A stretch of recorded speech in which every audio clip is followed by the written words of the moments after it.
Hello children, how are you all? Today we will start with the new chapter which is network, chapter number 8. You can open page number 104. If the video is not visible to you, please don't worry because I am just going to read from the chapter only. Let's start about the networks. So what do you know about networking? So networking we can see everywhere, okay? Because of network only we are able to communicate with our friends and the families, those who are staying very far from us, like they may be staying in the different city, in the different country, or maybe in the different colony locality. So in our daily life we come across different type of networks, such as networks of roads, railway lines, canals, etc. Communication network of telephone system that enables us to talk to anyone, anywhere, anytime. Network of banks, ATMs, which is also known as automated teller machines. Radio television network that broadcasts program live across the globe. Network of malls, schools, hospitals, etc. all over the country. So everything is possible just because of the network, okay? We can see the direction over the map, that where is the traffic and where it is not, where which route we have to take. Everything is possible because of the network. We can book the railway ticket, we can book any ticket by sitting at our home.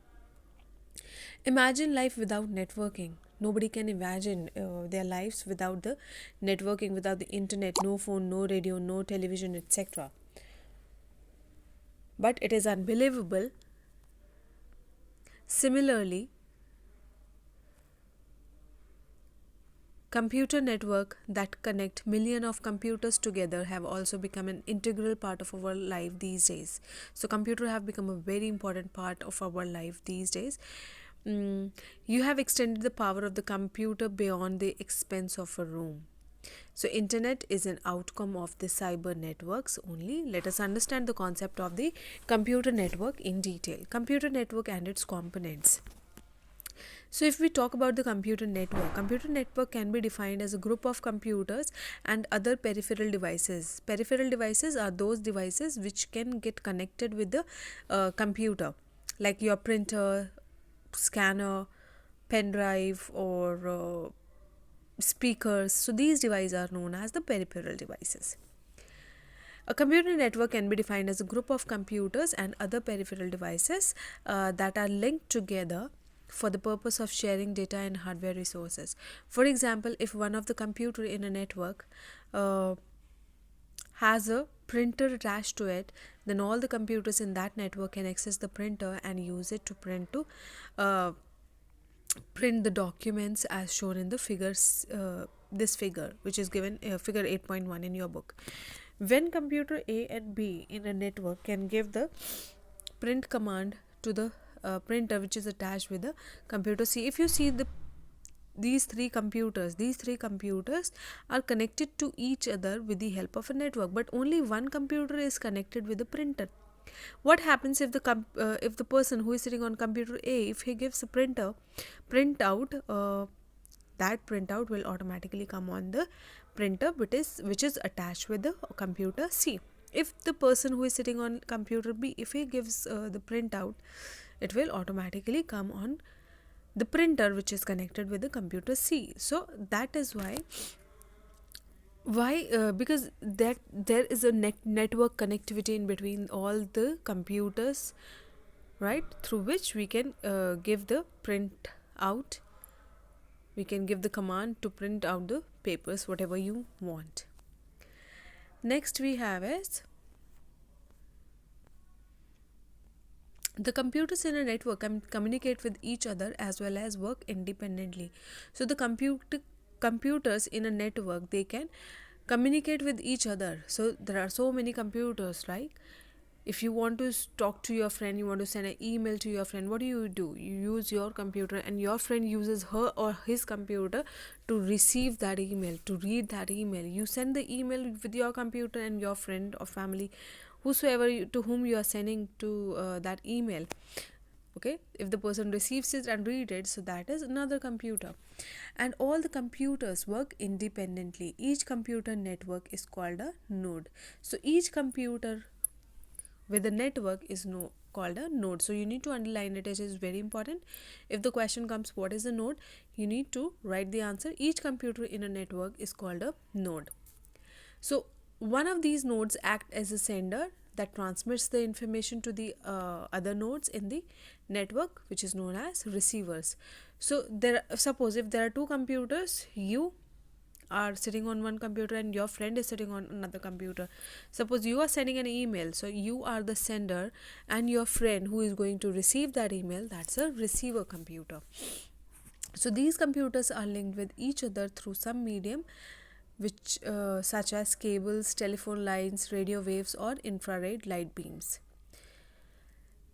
Now we will talk about there are computer network as a data communication system. So how the communication happens in between the two computers? It is through the network. You pass a message to your friend and that goes with the help of the network. Now it consists of the following parts. For example, a message, it is the information which needs to be communicated, and it can contain text, pictures, audio, video, etc. Suppose you are sending or any of the file, like you are sending a text, picture, audio, video. Okay, so that is a message which you want to actually convey to your friend or your family. Sender, you are the sender. Sender is a computer, workstation, or mobile phone or a tablet that sends the data message through web browser. Next is the receiver.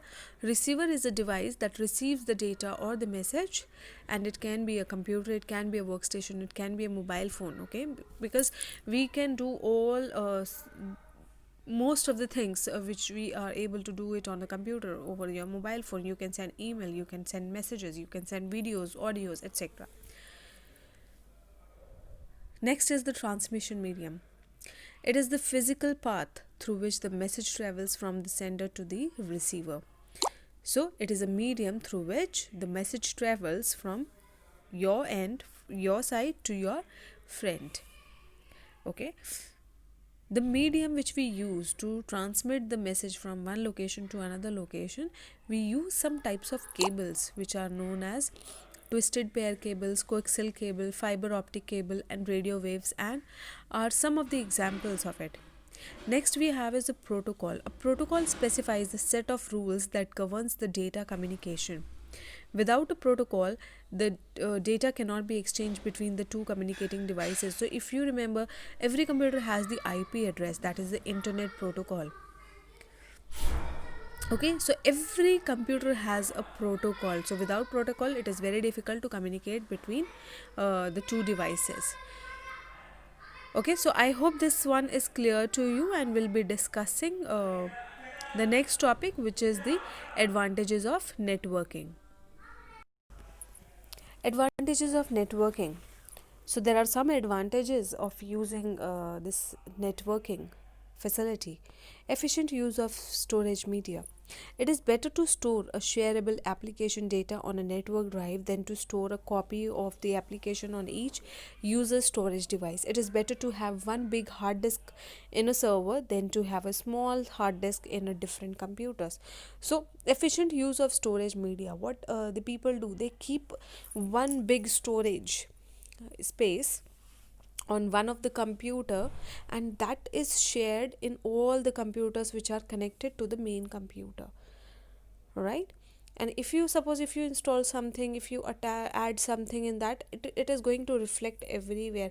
If you are going to save some information, it will automatically store in the main computer where there is a space to store your files or folders. Okay, next is the preserving information.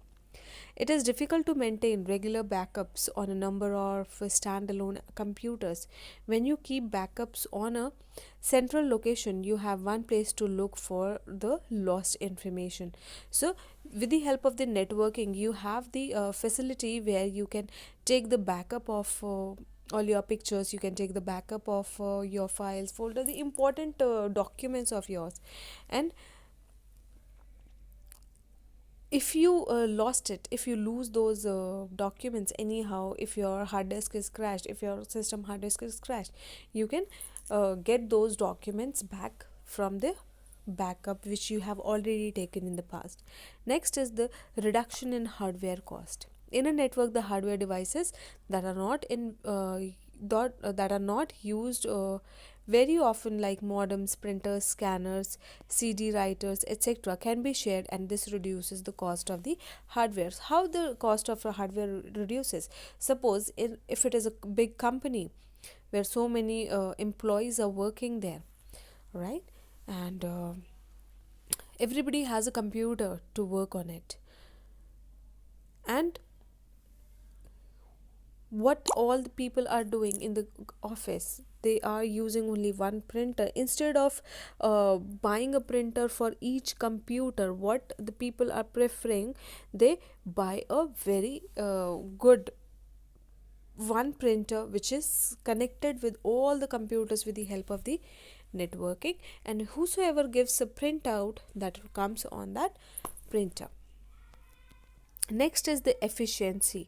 In a network, the deletion, modification, or upgradation of the software data is to be done at a single point only. And this brings more efficiency and effectiveness into the working system. So what happens? We get the efficient. So whenever you delete something, you modify something, you upgrade something in the software, so you just upgrade it at once, and then it reflects on everywhere wherever you do it. So that is the suppose I'll give you an example. In our computer lab in the school, we have a main computer. As in, when we turn on the main computer, what happens, right? So efficiency is very important. As in, when you download any software, upload. So in our computer lab, one main computer is there. When we turn on that computer, what happens? The other computers also uh, turned on, right? So if we install any software on the main computer, what happens? It reflects on all the computer. Why? Because we have downloaded a new software or upgraded that old one into with the new version, so it reflects on all the computers which are connected to it with the help of the network. So that is the benefit of networking with the, and this efficiency we can see there immediately, and we get the accurate result on each computer. It doesn't mean if it is installed on one computer, it will reflect only there. So it is going to reflect on all the computers which are connected to it. Next is redundancy. So a network reduces the need of the hard copies of all the documents by sharing the soft copy of a file over the network.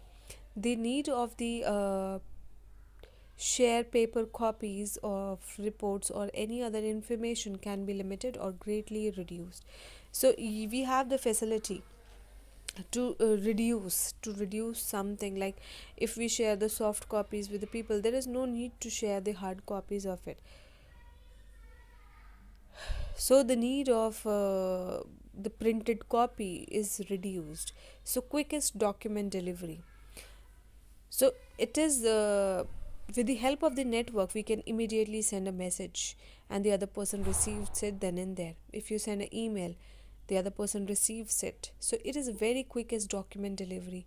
Networking provides a facility to instantly deliver soft copies from one computer to another computer throughout the world. Throughout the world, you can share anything with the quickest document delivery. Okay, children, will be studying the networking media in the next class. Till then, you can read the chapter. That's your homework, and we'll meet in the we'll discuss this topic in the next class. God bless you, everyone.